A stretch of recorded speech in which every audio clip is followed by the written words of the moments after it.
unreliable chat.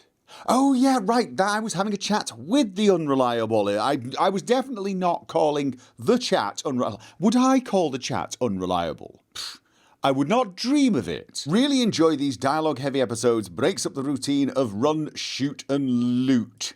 Could not agree more. 45 minutes of talking, that's what I like to see out of my RPGs. I'm glad everyone's taking to the dialogue-heavy nature of it. Talking is part of role-playing. Just so much love here. I gotta say, I love Ada.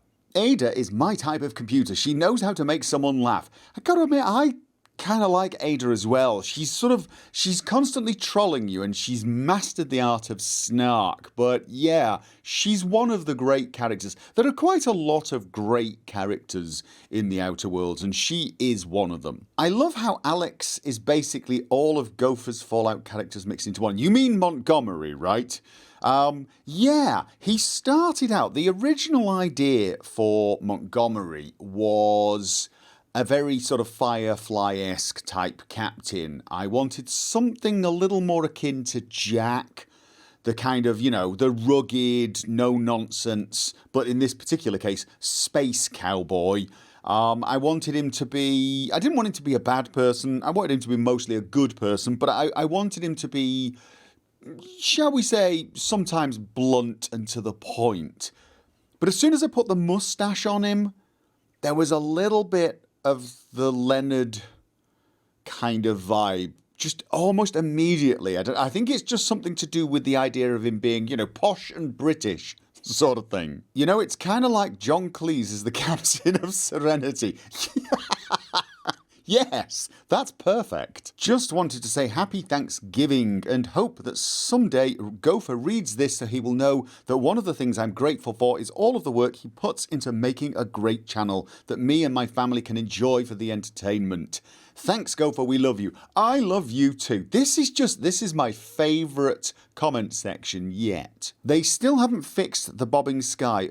I'm guessing that's why the game is making Gopher feel sick. You might actually be right because, I mean, the update came quite far into the Let's Play, but I do remember I started to feel a lot better after that update. Now they did disable chromatic aberration or gave you an option for it, but I'd already disabled it and I'm pretty sure I did a good job of it. So the head bobbing may well have actually been a bit of an issue, especially seeing as the sky did seem to move in a very weird way. So if the soil is dead, why is the planet so lush? The soil is not actually dead, it's just not suitable for the sort of crops we would need to grow for us to eat. The flora and fauna of this planet are perfectly in sync with each other. The local animals can eat the local flora, it's just we can't. You eat that? Oh, I think I remember this one. Need +5 to hack the terminals. Found helmet that gives +5.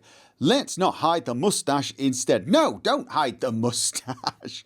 Actually, I used quite a lot of helmets as and when I needed them. If I needed a boost to picking locks and that sort of thing. I didn't object to that too much, although it did feel a little weird, I have to say, to be constantly sticking on helmets and different outfits just to be able to do certain things. I'm not completely sure how I feel about that kind of equipment change in a Let's Play. It feels a little weird, you know, oh, I need to pick a lock, I'm just going to change outfit now. But the game definitely seems to promote that kind of playing, so I don't know. I don't know how I feel about it, but I did do it. You can hide helmets. Gopher just ignores it for some reason. Why do people say for some reason? Like it's some weird, bizarre mystery of the universe that nobody can explain. I don't like invisible helmets. I sort of feel like if I put a helmet on and get the benefits of it, I should get the downsides of it as well. That's the trade-off in selecting these items. You look at it and think, oh, that would be great and useful, but oh my god, it's bright pink and has fairy wings on it. You know, something like that. I like that. Who else is waiting for Monty to acquire robot phobia before finding that extra component for Sam? There's a little side of me hates you right now. Imagine reviving someone from 70 years sleep. What does it 50s now, how much scientific value would their knowledge be? It's a nice game, but the story is poor. Oh, right. So you mean that if someone had been frozen 70 years ago, it would have been the 1950s, and how much would their science value, their science be now? Would it be up to the task? Well, it might be. I mean, Einstein, if he was frozen and then woken up now, would still probably be a pretty good scientist. But I get your point. Science has moved on, so you'd be a little bit behind. But you're making the huge assumption there that science has moved forward the way it has in our particular world and timeline over that 70-year period. It's possible that science can stagnate. It's possible that science could go backwards. There are plenty of periods in our history where all aspects of learning, science, knowledge of the world in general have gone backwards quite dramatically. So it is possible that you could get frozen, come out, and actually be really way ahead of the curve. They stole my ship. Slap your whole family. That robot is the unsung hero of the episode. Cooling a space station would be really, really easy. Yeah, probably. Oh dear, looks like he's going to miss Felix too. Oh my god. Though I almost suspect it's on purpose.